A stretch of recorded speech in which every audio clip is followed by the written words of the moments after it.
Welcome you, dear students. Here today we will see the new topic, that is uterine polyp. It is also called as endometrial polyp. What are polyps? They are usually benign mass in the inner linings of uterus. Benign mass, these are the outgrowths which are coming from the inner lining. The types of uterine polyps are endometrial, fibroid, adenomyomatous, placental. Endometrial polyp, these are coming from innermost layer, endometrial. Fibroid, when fibroid changes into fibromatous polyp. Adenomyomatous is also called as malignant polyp. And placental, name itself suggests this is the placenta which is changing into polypoid, or it is attached to the inner wall of uterus, hence it becomes also known as placental polyp. So now we will see one by one endometrial polyp. All the polyps we have to see. Endometrial polyp.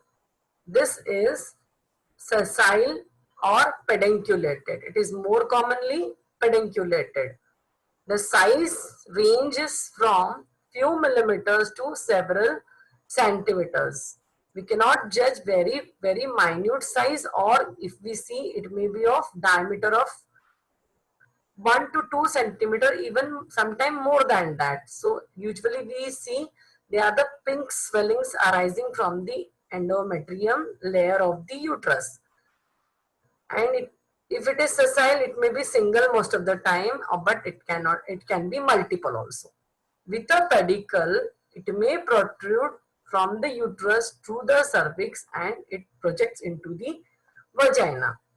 So these projecting mass from the uterus into the vagina is sometimes confused with endometrial or cervical, but on proper examination we can come to the diagnosis. Now these large polyps are most of the time are seen with completely bloody hemorrhagic. They are due to small blood vessels are present in the large polyp. So it may vary from small polyp to large polyp. This is all about endometrial polyp. Clinical features and diagnosis we will see together of all the 4 polyps.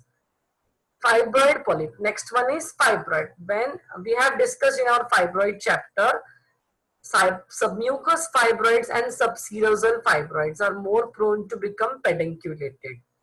But actual true fibroid polyp is of submucous variety. When submucous fibroid is single, it is protruding from the mucus in the most layer of the uterus. Again, it is protruding through the os. Under the effect of contractions, they form a pedicle and then protrudes through os. How it looks to the naked eye appearance, it is pale, firm. As we know, fibroid consistency is pale and firm in consistency. Similarly, it is a differentiating point. It is pale, firm, with infection and necrosis at the base. This polyposis at the pedicle area, there is infection and necrosis is occurring. The size may vary. There may be moderate size to a large, usually single. We know fibroid also differ from the size. It may be of pea size or it may be of so many huge size, so that it hold the uterine cavity or distort it. So fibroid polyp size may be bigger compared to endometrial polyp. Next one is, these are usually single.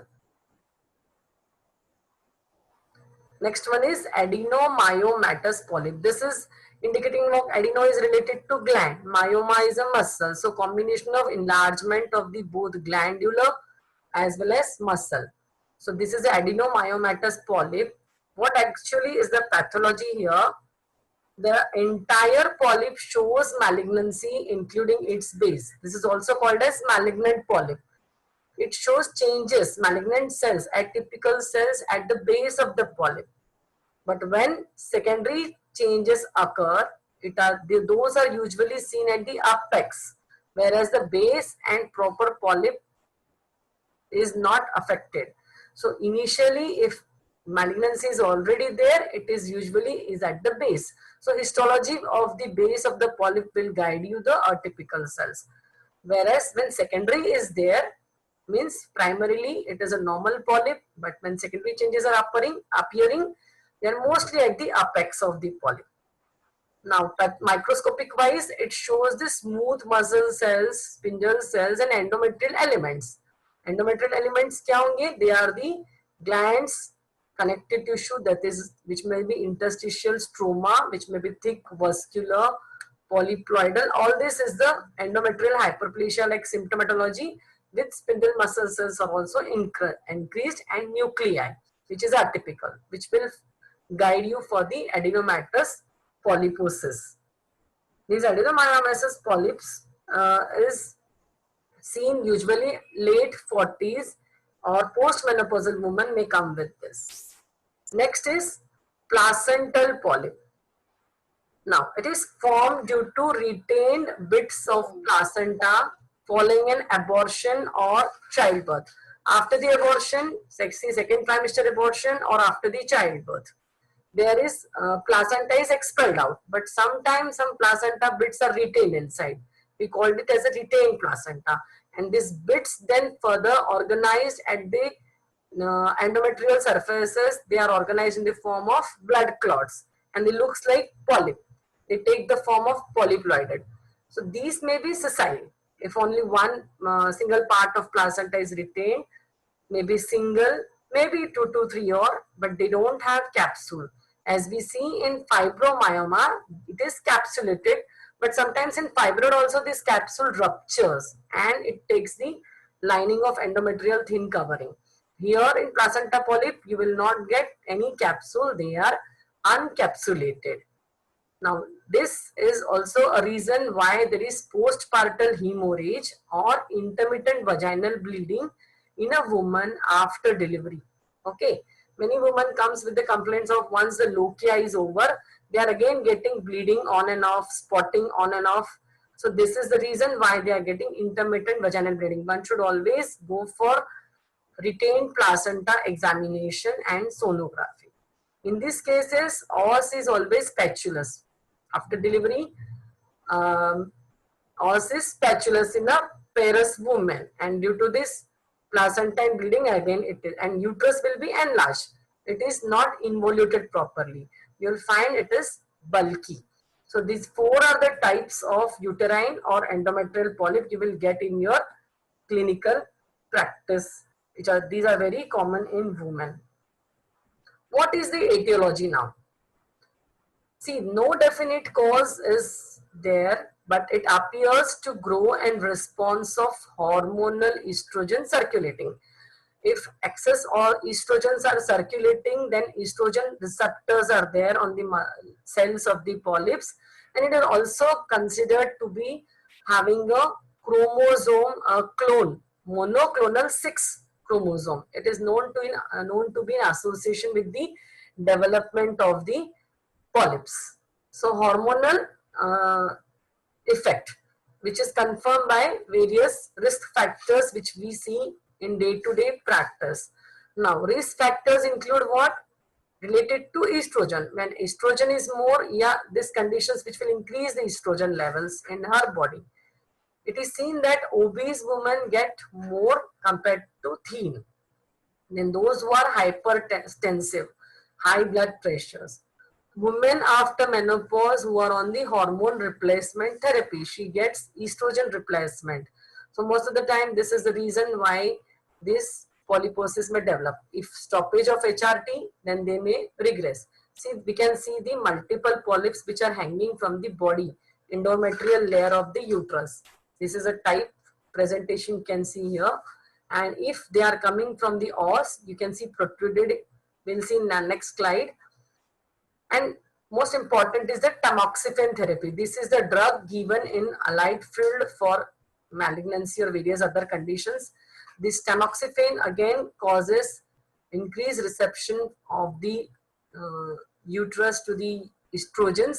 More estrogens is then secreted. So this is not good. On removal or stoppage of tamoxifen therapy, it was found that polyp get shrinked.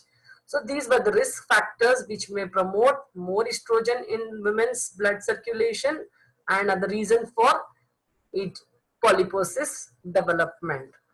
So we should always think for again hormonal assay for estrogen in these cases. Now clinical features, how a woman is presenting. She usually women around 40 or more than age 40 years is presenting you with the symptoms of abnormal uterine bleeding. She may come with menorrhagia, that is excessive uterine bleeding per vagina. She may come with metrorrhagia, that is intermenstrual bleeding, that is bleeding between periods. And a menopausal lady, after having a pause of her menstruation, may bleed after some months or years because of development of postmenopausal this postmenopausal bleeding again. So always a postmenopausal bleeding should be searched for varied pathology, say ulcers, cancers, atrophic vaginitis, fibroids are rare, and but polyps are may occur after the postmenopause period. So she may come with the postmenopausal bleeding. Then a postcoital bleeding, bleeding after sexual intercourse.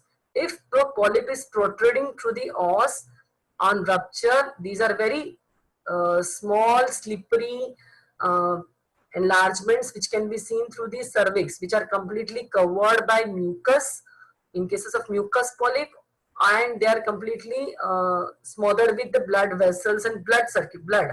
They are having just a small lining of endometrium. So on slightest touch, they may bleed. So postcoital bleeding or intermenstrual bleeding is suggestive of fibroid protruding through cervix. And some young women may come with the continuous bleeding. Again, this is seen in those cases where multiple polyps are hanging from the cervix. So these were all about the symptomatology she may come with, or sometimes she may remain asymptomatic also. If asymptomatic, then we can diagnose her when she comes for any infertility or menstrual disorders like symptoms. And if symptoms, then these are all the symptoms. Sign you will confirm by pelvic examination, on per speculum examination and on ultrasound. Now coming to the microscopic view, endometrial polyp. How it looks, we have discussed the endometrium elements will be there. Fibrous stroma which are harboring and dilated glands. See, glands are dilated and which are lined by columnar epithelium. This is the gross naked eye view of the polyp. There are the two polyps which are hanging from the posterior surface of the endometrium. So this is how the microscopic view we can get. Diagnosis. Diagnosis is fairly on clinical history, but more important is clinical examination. On proper aseptic measures, woman is given what position? Lithotomy position, and vaginal sim speculum is applied to retract the posterior vaginal wall. We can see hanging cervix, hanging polyps from the cervix, and which are coming from uterus through the cervix into vagina.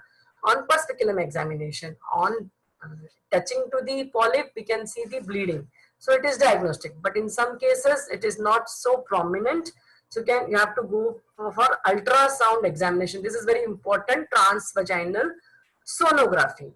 This will guide you for endometrial polyp. Then saline sonohysterogram and saline salpingogram. These are also useful. Saline means with the infusion of water, it is very clear to visualize the uterus and fallopian tube. Then hysteroscopic visualization. This is also helpful for removal of polyp. On hysteroscopy, proper site and number and consistency both is visualized, and it is diagnostic as well as therapeutic. At the same time, polyp is removed. It is called as polypectomy. So once the dilatation curettage becomes very important in late age, late 40s, because this can scrape the endometrium and also scrape the polyp. So curettage is useful to remove the unhealthy endometrium as well as small polyposis. And we can send the sample of polyp endometrial tissue for the histology. And histological evaluation We will come to know the microscopic view of the polyp, as well as if we find atypical nuclei and malignant cells, it will always exclude the malignancy. Sometimes there is secondary change we have discussed, sometimes there are primarily malignant polyp. So after all diagnosing, how will you approach for the management? See, regression is if any synthetic preparations like estrogen or tamoxifen are given, the stoppage of it may help to the woman after menopause. But if polyp is giving a symptom, size is more, and if you find any malignant change, then always we should advise the removal. Normally they are removed by polypectomy. So polypectomy is removal of polyps which are more than 1.5 centimeter diameter are to be removed always. When polypectomy is advised, when you find multiple polyp, protrusion through cervix, and infertility. If she's having protrusion, multiple size, bleeding, excessive, and if she's having infertility in young woman. So polypectomy under hysterectomy guidance is usually nowadays it is preferred, and it is very effective also because you can visualize at the same time one can remove the polyps. And dilatation and curettage is helping you for again histological view and confirmation of type. Finally, if a woman is having very excessive bleeding post-menopausal woman or around menopause, if it is not, she's not responding to any medical therapy, if malignant cells are present on histology, then complete removal of uterus is advised. That is called as hysterectomy. And this whole treatment is done always under general anesthesia. Here, one thing should be remembered, after all the treatment, recurrences are also very frequent. So recurrences should be looked for any malignant change. That's why hysterectomy is again preferred. If it is not done in earlier stage, then hysterectomy is done in recurrences.